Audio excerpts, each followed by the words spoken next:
William Maxey, CEO dhe founder American Capital.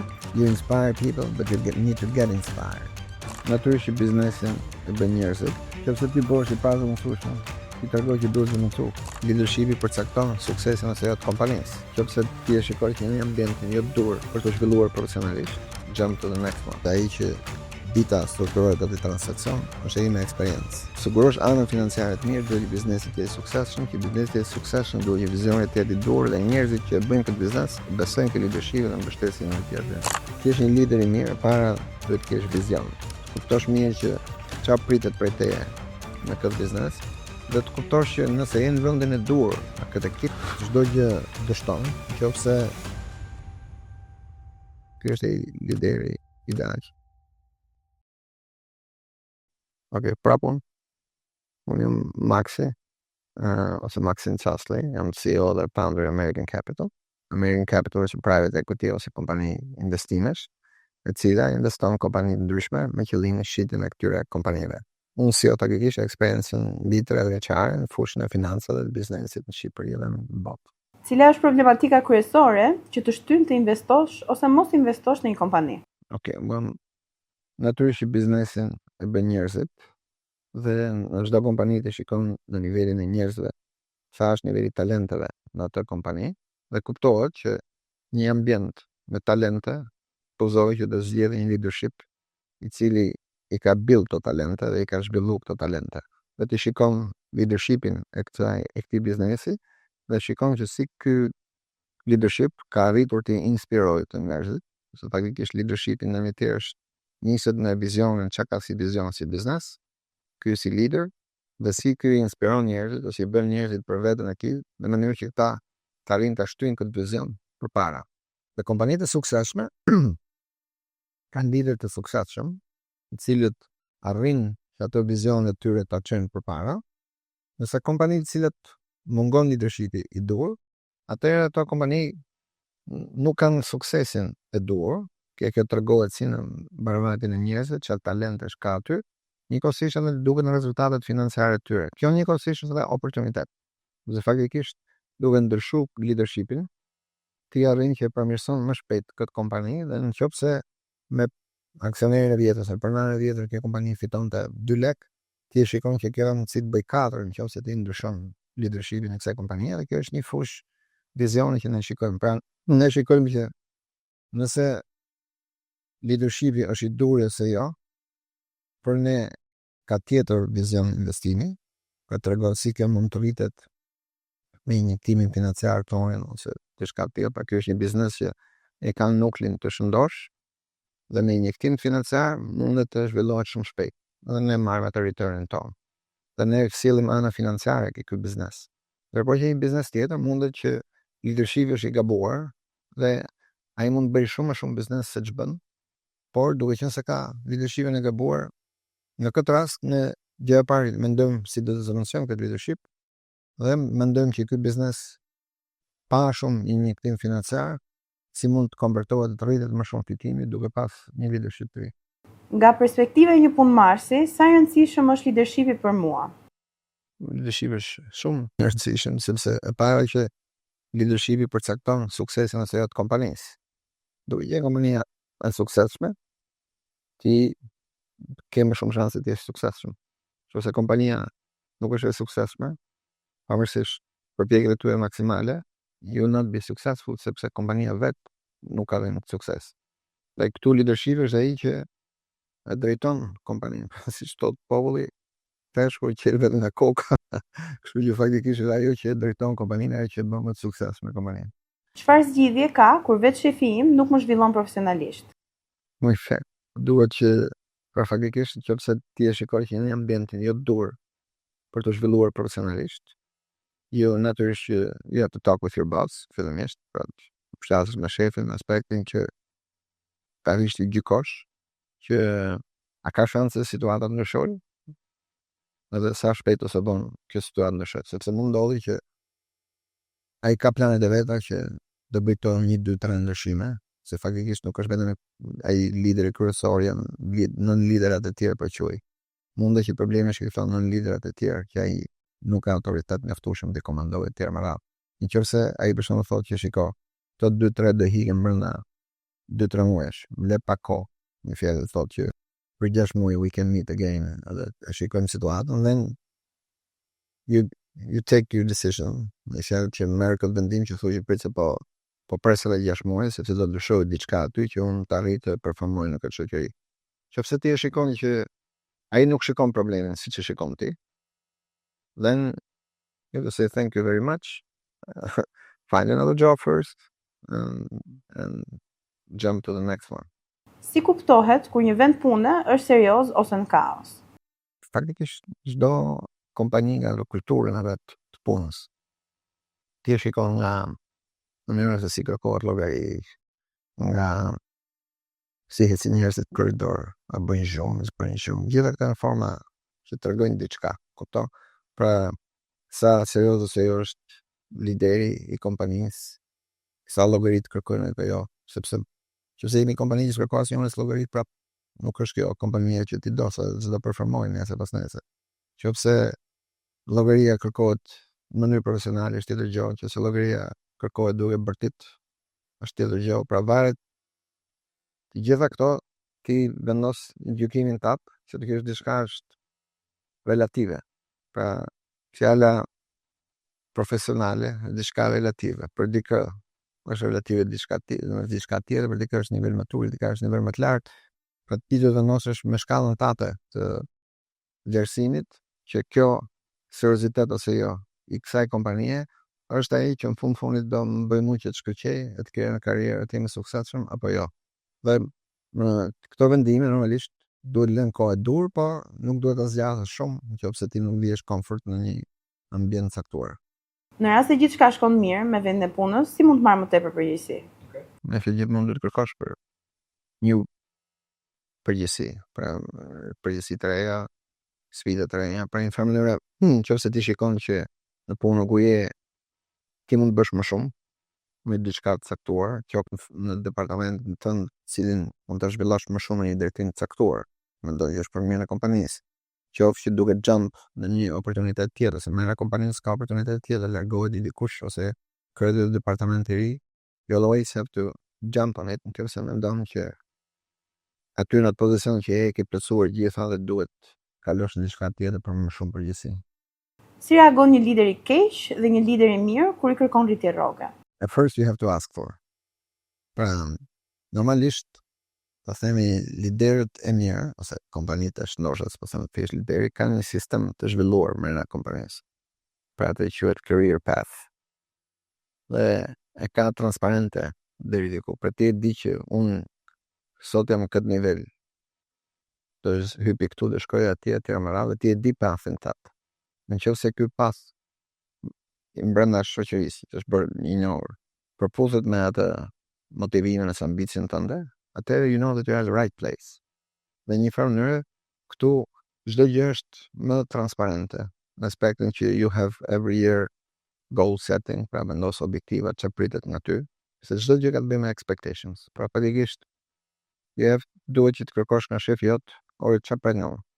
Dhe ai duhet të përcaktosh objektiva dhe në bazë të objektivave ti duhet me shërbim që të në fund vitit bëhet review-ja që si kanë realizuar këto objektiva dhe nëse këto objektiva vendosura sakt, ti edhe nga ana e leadershipit you have vendosur expectations të tjetrit. Pra di që ti duhet bësh këto 2-3 gjëra që të kërkosh ti për në nivelin tjetër. Në qoftë se ke bot, s'ke si kërko. Dhe në një farë mënyrë edhe pala tjetër, pra punëmarrësi e di që nuk ka performuar mirë ose ka performuar shumë mirë që e pret që të vinge ai.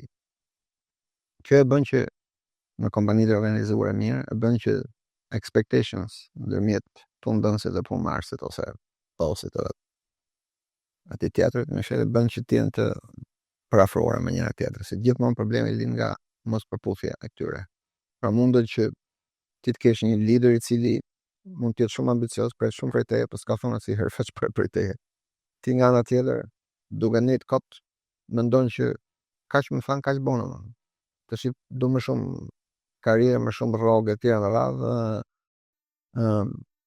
Dhe kur shkon që takohesh dhe i kërkon shefit, jo shikon se unë du rritje, thotë për çfarë? Në shëllë që ti s'ke bo këtë, ti s'ke thonë zjerë që bëj këtë. Dhe të linda jo, si të është mismatching edhe expectations, janë expectations larg, edhe kjo bën kriz në marrëdhënien ndërmjet atyre. Ku ke shep keq, ata nëse ja vlen me forcë. I vjet që ndash mendin që duhet largohesh ose të shefin e keq. Si mund ta fitoj besimin e liderit tim?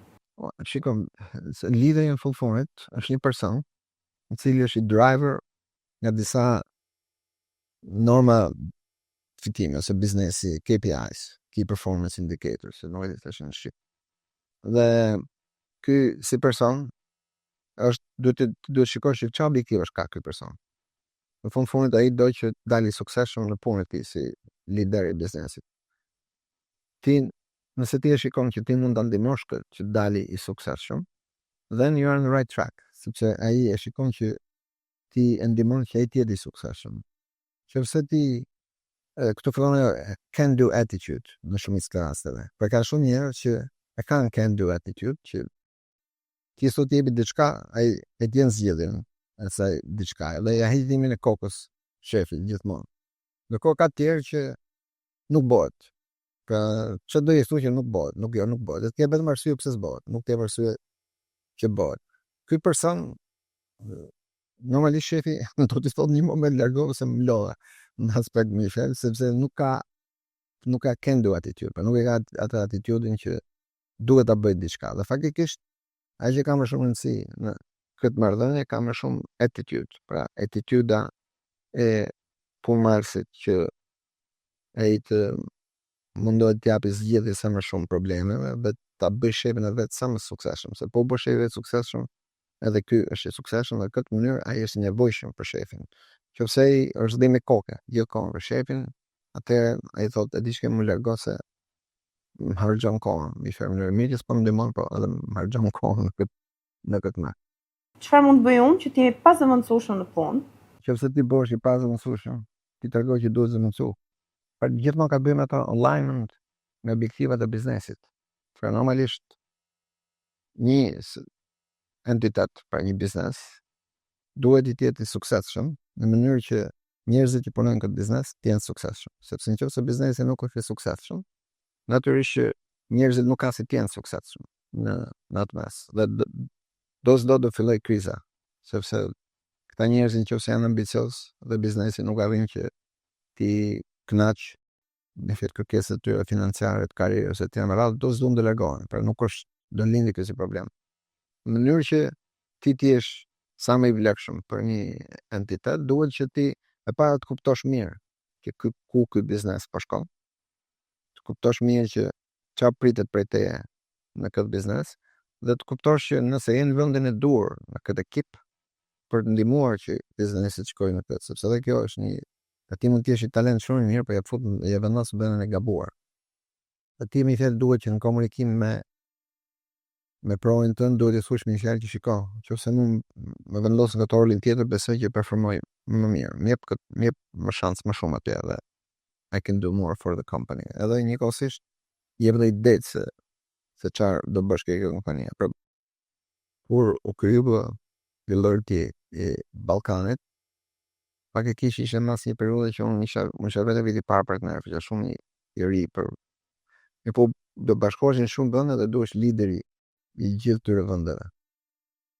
Edhe po ta shikosh kështu se thosh me vite punë me tjera me radhë, s'm takohet unë, i takohet dikujt tjetër që ishim më të vjetër e tjera me radhë, nga vendet më të mëdha, Shqipëria vjen i vogël. But I jumped on it. Unë shkruajta direkt shefit edhe i thash shiko, unë mendoj që jam personi i duhur për me drejtu këtë punë. Për këtë arsye, pra këtë vendin tim jam më i suksesshëm se të tjerët. Njëkohësisht nëse do e drejtoj unë, do bëj 1, 2, 3, 4 shkruajta ca gjona të strategjisë. Mi kërkoj faktikisht jumpa unë në atë. Pra shanset që unë ta fitosha ato si pozicion ishin shumë të ulta. Po në fund e vendosi për mua, ndofta nga që u mori iniciativën edhe në atë mes një fjalë, por po mos kisha marrë iniciativën, mos e kërkosha këtë, I would have had a different life. Kupton? Pra, unë mori iniciativën, he trusted me, I showed myself, the rest is history. Kur është momenti I dur për t'ikur nga puna? Ajo është marrë në dy parçe. Pra, çdo gjë është merr e jep. Pra faktikisht ti kur je në një kompani, ti po jep diçka, po merr diçka. Që se ti shikon që kjo balancë është prish. Dhe ti po jep më shumë se ç'po merr, ose ana sjellës, ti po merr më shumë se ç'po jep. Kjo do adjustohet në një mënyrë tjetër. Kështu që nëse kjo balancë është prish, nëse cilin krah, dhe mund të jetë në dy krahët, atëherë is better you think to leave. Dhe gjithmonë që t'ikësh, duhet gjesh vetëm tjetër para se t'ikësh. Po, duhet ta vendosësh në agjendë t'ikësh, qoftë se ti mendon që je mbi paguam në punë. Dhe kompania do s'do në një moment do të largohu, sepse nuk je pa sa merr rrogën. Dhe ana tjetër, qoftë se ti mendon që jep shumë në punë dhe kompania nuk t'jep, do largohesh prapë. Kështu që në dy rastet duhet vendosësh që do largohesh dhe për këtë duhet ta vendosësh në agjendë që të kërkosh për të larguar, sepse po punën në agjendë të largohesh asnjëherë derisa ton largohet është. Si të gjej njerëz serioz për të punuar? Ti si lider, se leadership do të thotë që you inspire people and get inspired. Pra, ti inframë do të tregosh një vizionin tënd njerëzve që do marrësh punë që ku po don të shkosh. Dhe njëkohësisht edhe ata thonë që si ta adjustosh këtë vizion dhe të japin energji që po ti mund ta çosh atje të më radh. Pra duhet dy palët të besojnë në këtë vizion që ti ke. Pra marrëdhënia e punës në biznes në të vërtetë është kundër një objektivi të caktuar.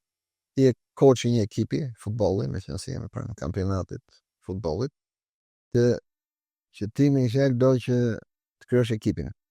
Edhe ty duhet në bazë të çka kundërshtari ke, e di çfarë lojë do bësh, lojë sulmuese, apo lojë mbrojtëse, apo si do e bësh.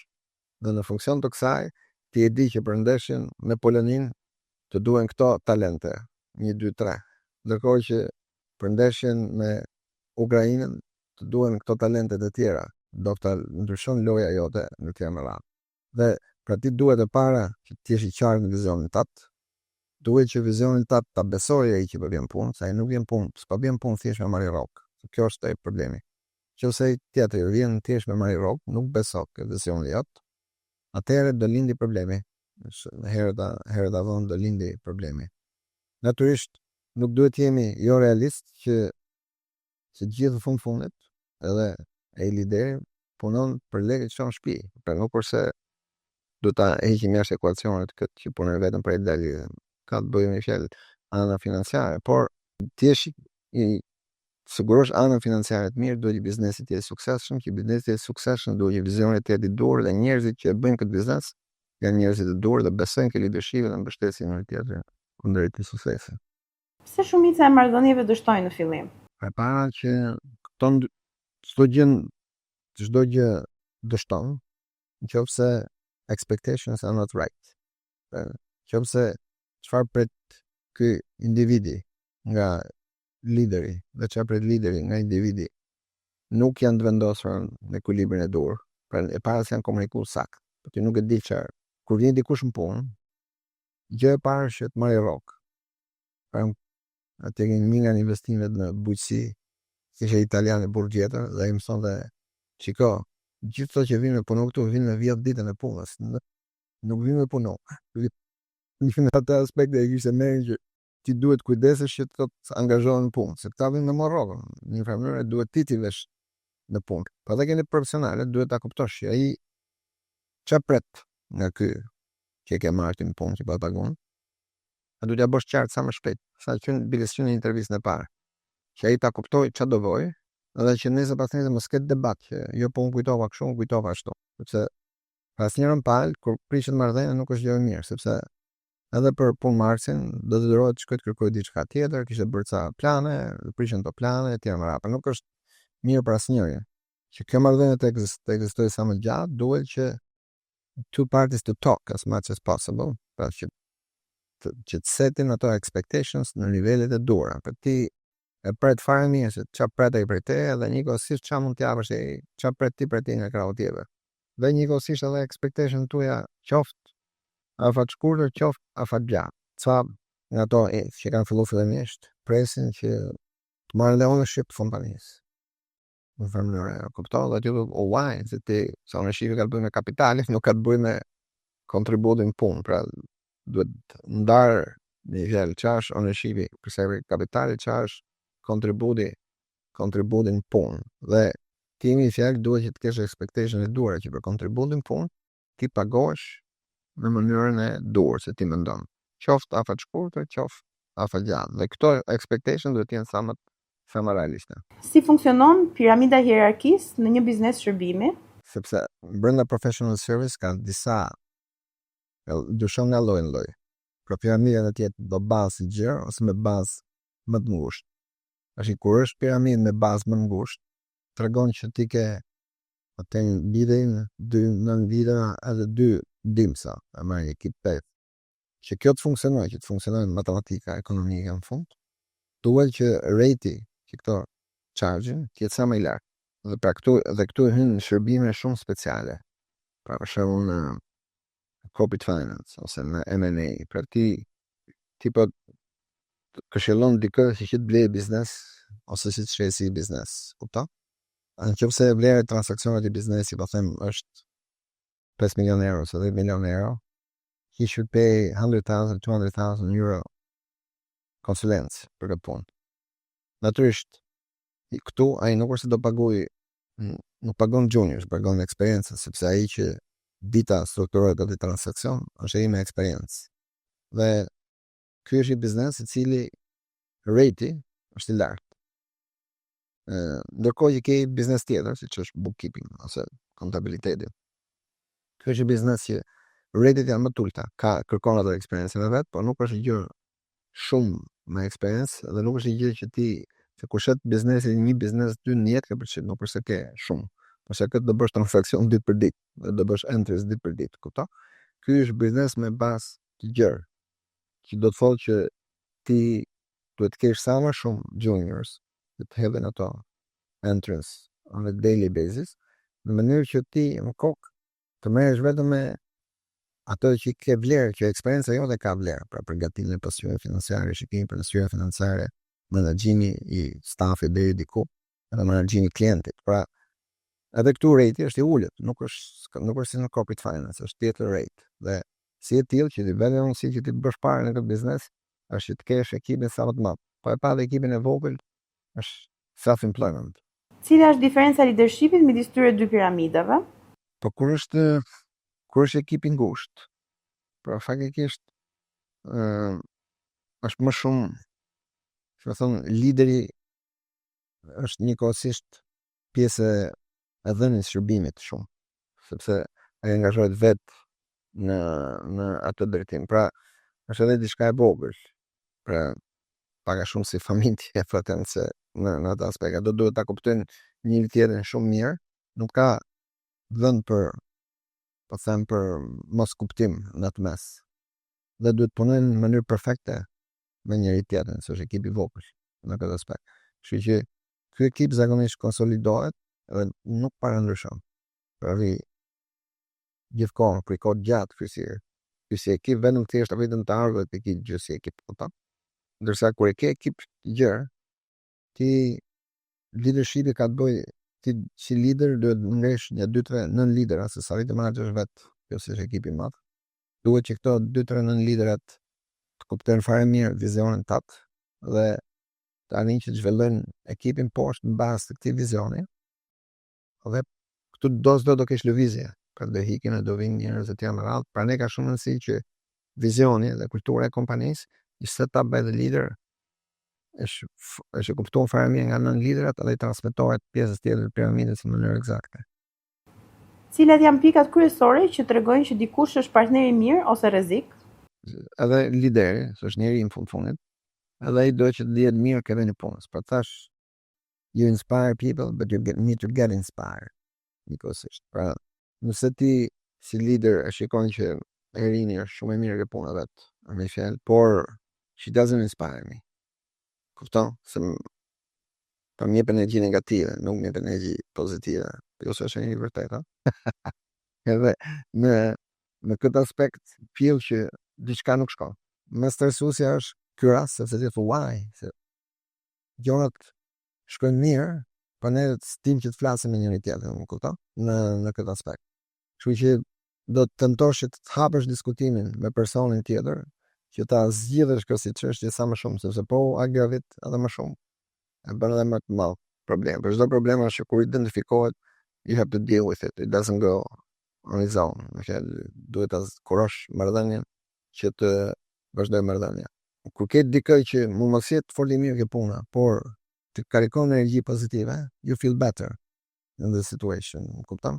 Pra, not necessarily, pra më shumë nga bëhen attitude dhe që feel team player, e tjera në radhë, dhe si ndjehesh si lider, sepse mundet që dikush mund të jetë më mirë teknikisht se një tjetër, po ky që është më pak teknikisht, ky të jep më shumë energji pozitive, ky tjetër të jep shumë energji negative. Edhe you have to deal with the situation, këtu me fjalë o duhet ta korrigjojmë ose duhet ndahemi, nuk është dot kjo punë. Si mund të delegosh punën pa dalë puna jashtë kontrollit tënd? Ai që njëven biznes është build the leaders around you. Duhet kërkosh për njerëz që janë më të mirë se ty. Për gjithmonë në fjalë ti duhet që se të jesh i suksesshëm, you have to be with people who are better than you. Nëse këta njerëz janë më të mirë se sa ty, ti succeed. Ti ec përpara, këto liderët 10 sa mund të jenë, këto me fjalë ecin përpara dhe të shtyn ty gjithkohon tesësh përpara. Dhe personat që janë të suksesshëm, they are the ones which can be easily managed. Sepse ato do në target, shumë se kërë në ekipin, përmërën atyre 10 vetave se janë, dhe se cili bë punë vetë, edhe ti vazhdo në punë. Pra po ta shikosh American Capital, ne ke shumë investime dhe janë industri të ndryshme. Shumë njerëz më thonë që ore si bë këto, se si kontrollon gjithë to biznese të tjera. I have people. Pra faktikisht kam caktuar dikë aty përgjegjës për këtë punë, dikë atje përgjegjës për atë punë, dikë këtë tjetrin për këtë punë. Dhe unë shikoj kapacitetet financiare, muj për muj, që ku jemi fjalë me qoftë me objektivat financiare, qoftë me other KPIs, objektivat që kemi pas, me aspektin që e dis ku po shkon biznesi. Ma ke biznesi blegtorisë. Unë shikoj sa litra qumësh prodhohen ditë ose jo. E di sa shpenzime i kanë ditë që këtu e marrë veshën që ku po shkon kjo si biznes, në cilin drejtim shkon ose jo. Dhe që këtu unë arri që e di që lideri që kam, apo me çon drejtimin e dur, apo po ja fut kot. Si mund të ndërtojmë një ekip që ka përgjegjësi për punën që bën? Pra, ti duhet shikosh një veten sikur je coach, ekipi që ti do. Dhe duhet me ekipin e futbollit që tham, të duhet jo të gjithë sulmuesët, duhen një sulmues i mbrojtës, i mesfushor, një ka djathtë, ka majt, të tjerë me portieri. Të duhet krijosh gjithë ekipin që të funksionojë në sinkronizim me njëri tjetrin. Dhe ka shumë rëndësi që çdo antar i ekipit është në vendin e duhur. Pra, nëse ti e portier s'mund të bëj sulmues e anasjelltës. Pra duhet që se cili person ka anë të mirë, ka anë areas of development, që i themi në gjuhë më shumë diplomatike. Pra ka të meta. Dhe si e tillë ti duhet që mos vendosësh dikë. Pra, nëse i kërkosh shitje një personi që s'di me shit, vjen sa dush ti, ai nuk shet dot. Pra, sa i lodh kot. Edhe sikur ti thosh që ti jap 1 milion euro, sikur më shesësh ka miliona, ai nuk e shet dot, se nuk është punë incentive thjesht financiare, është punë që ai nuk e ka talentin për atë punë, por duhet ta mendosh në vend tjetër. Ndërkohë që dikë që e let menaxhoj anën financiare, po themi parat e kompanisë, jo çdo kush e bën. Ka njerëz që skuden për lekët e tyre, apo lekët e kompanisë. Ti s'mund ta lësh atë që menaxhoj lekët e kompanisë, por duhet tjetër hapësirë. Pra, secili person duhet fut në vendin e vet. Të gjithë personat duhet të respektojnë njëri tjetrin për rolin e tyre. Dhe këtu hyn roli i liderit, pra secili duhet të tregojë vendin e vet. Pra nëse fillojnë të cicmicet me njëri tjetrin, lideri duhet ndërhyjë dhe të vendosë secilin në pozicionin e vet, ose të bëj detyrimisht largoj njërin ose të dy nga ekipi nëse shikon që brenda ekipit ka probleme. A ka një vend sekret për gjeneruar talente? In the market. Në fakt, shiko, talentet ka 2 lloje. Zgjedhja më e mirë është që ti identifikon talentin dhe e pitch ato si talent. Pra ja shotin men ati që të lëvizë nga i vend. Jo ta presësh që ai të shkojnë men me lëviz. Kupton? Sepse ky është versioni më i mirë. Pra faktikisht ti duhet që në biznesin tatë shiko kush janë konkurrentët këto 4-5. Kush janë personat kyç atje këto 4-5. Okay? Let me put the list edhe I pitch them. Pam. Pra kur isha në Romani ke Deloitte në atë kohë nuk ishte lideri, pavarësisht se po e lash pothuajse lider. Dhe that's what I did. Pra kisha e gjarën të fort që dhe mora unë dhe i thash vali një listin e personave ke konkurencit të cilët duhet i marrë nga ekipi jonë. Ishin Big Four të tjera, Pricewaterhouse, KPMG, EY. Dhe nëzori ato talentet më të mira. I thash you have to make me appointment with them one by one. To pitch to come to the company, okay? I didn't succeed with all of them, but some of them I succeeded. Dhe pra faktikisht kjo është ras në treg më të madh. Në treg, edhe ke tregu shqiptar, se gjithmonë brenda kompanive mund të ketë talente që janë të frustruar që i bën punë për disa arsye. Mund të jenë që ndjen jo të vlerësuar, mund të jenë që e kam bërë çdo gjë këtu, s'po kam speed tjetër. Pra ka shumë arsye. Dhe ti më thënë nëse i identifikon këto persona dhe i ofron atyre atë që hiq dallimin e kokës që ato kanë, then he will join you, më thënë, dhe ti krijon atë ekipin e duhur, se në fundit ekipi i duhur ka shanse të larta që të succeedin në biznes. Si mund të mbaj njerëz të talentuar pa ikur në një vend tjetër? That's your challenge in Family. Pra, at first is that talented always they make their own place. Pra, duket sikur para gjë lekët me dikë që para sjell në ekip edhe thonë ku do gjej lekë se ke do mos ka më fitime të më radh. Ai që është talent e rrit fitimin e nxjerr i bën vet lekët e veta. Nëse ti detyra jote si leader is all the time to make sure që ti krijon vende për këto talente. Se në fundit nëse talenti largohet, it's not his fault, it's your fault. Në familje ti nuk i krijove dot atij asaj hapësirën që ajo të sollte kërkesat e saj brenda kompanisë. Dhe detyrohet që largohet, but nothing you can do. You have to create an opportunity for her. Një mënyrë ose tjetër. Sa e rëndësishme është kultura e punës? Më shumë e rëndësishme, por zakonisht kultura me liderin janë të lidhura ngushtë me njëra tjetrën, sepse kultura e një kompanisë është lideri që e zhvillon ose e injekton.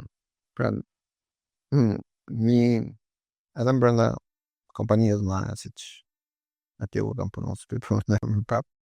Në fjalë edhe në Deloitte, po themi Deloitte i Shqipërisë kishte tjetër kulturë pune me Deloitte-in e Çekisë ose Deloitte-in e Anglisë ose Deloitte-in e Maqedonisë ose më kupton.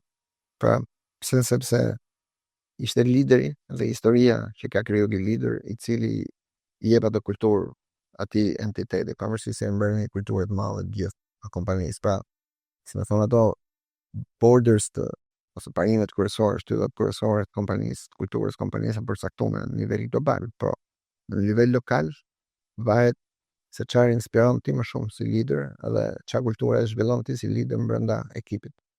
Kështu që ato janë të lidhura shumë me njëri tjetrin dhe në një mënyrë një lider i cili o injekton kulturën e vet edhe brenda kulturës kompanisë, ose if he feels not comfortable he will leave. Nuk ka një fjalë përputhje me kulturën e kompanisë. Si mund ta kuptoj që po krijoj një kulturë të keqe brenda kompanisë? Zakonisht e kupton. Në fjalë se faktikisht ti je që për injekton këtë kulturë. Kupton? Pra nëse ti je i kënaq me rezultatet e kompanisë e tjera me radhë, ti normalisht që logjika ta thot ose racionaliteti ta thot që kultura që ti ke injektu is the right culture që çon këto rezultate të kompanisë. Qofse rezultatet e kompanisë nuk janë ato ku duhen, atëherë ti fillon analizon që është faji ke unë, faji kultura, faji njerëzve, where it stands, me fjalë që nuk po shkojmë aty ku pritet të shkojmë. Me numra, kur nuk po qëndron kompania siç duhet. Lideri keq e kupton pronari që duhet largohet ai lideri. Okej, dhe së fundmi, Si mund ta krijoj strukturën e ekipit që edhe në rast se unë iki, strukturat mos prishet? Ja, kjo ka bën shumë me ato roles and responsibilities. Pra faktikisht brenda kompanisë duhet që të caktosh se cilin pozicion e vet ka rolin dhe përgjegjësinë e vet dhe kompania funksionon me ty pa ty. Dhe prandaj ajo pyetja që thash, ajo ka një që nuk ka asnjë pas zemërsueshëm me kompanisë, është që po të marrë për shembull atë në rastin tim ke Deloitte, unë e kryova kompaninë, të bëna, e zhvillova, bo 400 vet, 10 milion euro kur unë ika. Kom 4 vite, 5 vite, kompania vazhdon bëhet me sukses, për no one knows me any longer. Më kupton, pra nuk ka njëri të pa zëvendësueshëm në atë aspekt. Ti je një lider i mirë, para duhet të kesh vizion. Duhet të kesh vizionin, duhet të kesh aftësi komunikuese që ti e transmeton këtë vizionin ke ekipi jot. Duhet që të kesh aftësi inspiruese që të atrakësh talente të mira brenda ekipit tënd, i shpjegosh rolin e responsabilitetin e secilit prej tyre dhe gjithë funksionojnë në një eficiencë maksimale në koordinim me njëri tjetrin për objektivin kryesor që është realizimi i vizionit të kompanisë. Ky është lideri ideal.